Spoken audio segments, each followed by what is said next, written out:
Example 4.7, Unit 4, 11th Physics. Two objects of masses 2 kg and 4 kg are moving with the same momentum of 20 kg meter per second. So என்ன சொல்கிறாங்கன்னா, ஒரு 2 object இருக்குது. இந்த 2 object 2 பால்னு வச்சுக்கலாமே. இப்போ இந்த 2 பால்க்கும் வந்துட்டு வேறு மாஸ் இருக்குது. அதாவது ஒன்றுக்கு வந்து 2 kg மாஸ் இருக்குது, இன்னொன்றுக்கு 4 kg மாஸ் இருக்குது. இந்த ரெண்டுமே வந்துட்டு மூவிங்கில் இருக்குது. அண்ட் மூவிங்கில் இருக்கும் போது இது ரெண்டுத்துடைய மூமெண்டமுமே சேமாக இருக்குது. மூமெண்டம் வந்துட்டு 20 kg மீட்டர் per செகண்டாக இருக்குது. மூமெண்டம்னா என்னென்னா, இப்போ ஒரு ஆப்ஜெக்ட் மூவ் பண்ணிகிட்ருக்கு அப்படின்னா அதை நிறுத்துறதுக்கு எவ்வளோ ஃபோர்ஸ் தேவை, இல்லைனா அதை போய் மோதுன்னா எவ்வளோ ஃபோர்ஸ் தேவை, ஓகேவா?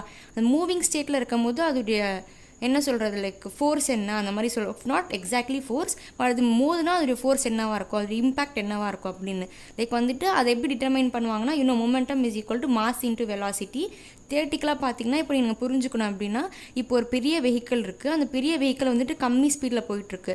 அதே மாதிரி இன்னொரு குட்டி வெஹிக்கிள் இருக்குது, அது நிறைய ஸ்பீடில் போயிட்டுருக்குன்னா ரெண்டுத்துடைய மூமெண்டமுமே சேமாக இருக்கும், ஓகேவா? இப்போ ஒரு பெரிய vehicle depends on mass and then கம்மி வேகத்தில் போயிட்டுருக்குன்னா வெலாசிட்டி. ஸோ இங்கே மாஸ் அதிகமாக இருக்கும், வெலாசிட்டி கம்மியாக இருக்கும். இதுவே குட்டி வெஹிக்கிள்னால் அது வந்துட்டு மாஸ் கம்மியாக இருக்கும், ஃபாஸ்ட்டாக போயிட்டுருக்குன்னா வெலாசிட்டி அதிகமாக இருக்கும்.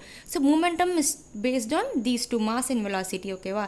ஸோ இதுதான் தியரட்டிக்கலாக மூமெண்டம்னா என்னென்னு. இப்போ வந்துட்டு என்ன கொஷின் கேட்டிருக்காங்க, will they have same kinetic energy, will they have same ஸ்பீடுன்னு கேட்டிருக்காங்க. ஸோ ஃபஸ்ட்டு நீங்கள் கொடுக்கறத வச்சு பார்த்தீங்கன்னா மூமெண்டம் கொடுத்துருக்காங்களா, P is equal to mv. மூமெண்டம்ங்கிறது P, மாஸ் இன்ட்டு வெலாசிட்டி தான் இருக்கிற ஃபார்முலா.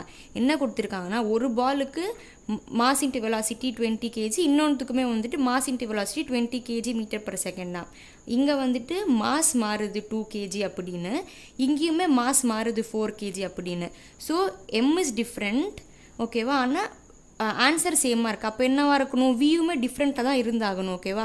இப்போ நீங்கள் இங்கேயே அப்படியே பாருங்கள், இங்கே வந்து m into v equal to 20 அப்படின்னா m2. அங்கே என்ன, இப்போ 2ஓட எதை மல்டிப்ளை பண்ணால் 20 வரும், 2 10s are 20 வந்துருமா? So velocity is equal to இந்த இதில் 10.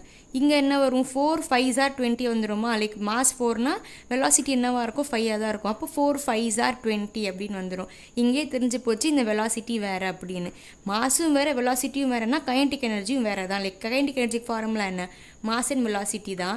இதுக்குமே மாஸ் அண்ட் வெலாசிட்டி வேறு வேல்யூ, இதுக்குமே மாஸ் அண்ட் வெலாசிட்டி வேறு வேல்யூ அப்படின்னா கைனடிக் எனர்ஜி வேறு மாதிரி தான் வரும், ஓகேவா? இதை நீங்கள் டக்குன்னு கண்டுபிடிச்சி முடிச்சிடலாம். பட் புக்கில் இப்படி கொடுத்துருக்காங்க. புக்கில் என்ன கொடுத்துருக்காங்கன்னா, கைனடிக் எனர்ஜி ஃபார்முலாவை மொமெண்டம் யூஸ் பண்ணி போடுறது கொடுத்துருக்காங்க. We know with mass and velocity, இதுவுமே புக்கில் இருக்குது. It is using mass and momentum. So p²/2m வந்துட்டு kinetic energy using momentum. p² என்ன, மொமெண்டம் கொடுத்துருக்காங்களா 20 20. இது வந்துட்டு பால் 1க்கு, இது பால் 2க்கு. அண்ட் தென் வந்துட்டு 2 வந்துட்டு ஃபார்முலாவில் இருக்கிறது. அண்ட் தென் மாஸ் வந்துட்டு இங்கே 2 kg, இங்கே 4 kg. ஸோ போட்டால் என்ன ஆகும், இங்கே 2 10s are 20, 20² இப்படி எழுதிட்டேன். 2 10s are 20, 2 10s are 20னா 10 × 10 100 வந்துடும். அதே வந்துட்டு இங்கே வந்துட்டு 2 10s are 20, 4 5s are 40னா 5 × 10 50 வந்துடும். ஸோ இங்கே 100 ஜூல்ஸ், இங்கே வந்துட்டு 50 joules. So we know that it is different. எடுத்து எழுதுங்க, இந்த கைனடிக் எனர்ஜி இஸ் டிஃப்ரெண்ட் அப்படின்னு. அப்புறமா யாராச்சும் கரெக்ட் பண்ணுறாள், அதை எடுத்து எழுதலைன்னு மார்க் கம்மி பண்ணுவாங்க, ஓகே? ஸோ நான் எழுதலை, நீங்கள் எழுதிடுங்க. And then will they have the same speed. நான் சொல்லிட்டேன், இங்கே வெலாசிட்டியே வேறு நமக்கு தெரிஞ்சது. So velocity is nothing but speed with direction. ஸ்பீடுங்கிறது ஒரு scalar quantity, it has only magnitude. அதோட நீங்கள் டைரெக்ஷனை சேர்த்திங்கன்னா that is velocity. So will they have the same ஸ்பீட்னா ஆப்வியஸ்லி நோ, வெலாசிட்டியே வேறுனா ஸ்பீடுமே கண்டிப்பாக வேறு தான் இருக்கும். வேணா இதுக்கு ஆன்சரை நீங்கள் இதை அப்படியே எடுத்து எழுதிடலாம், okay? So yeah, the some is finish. Thanks for வாட்சிங்.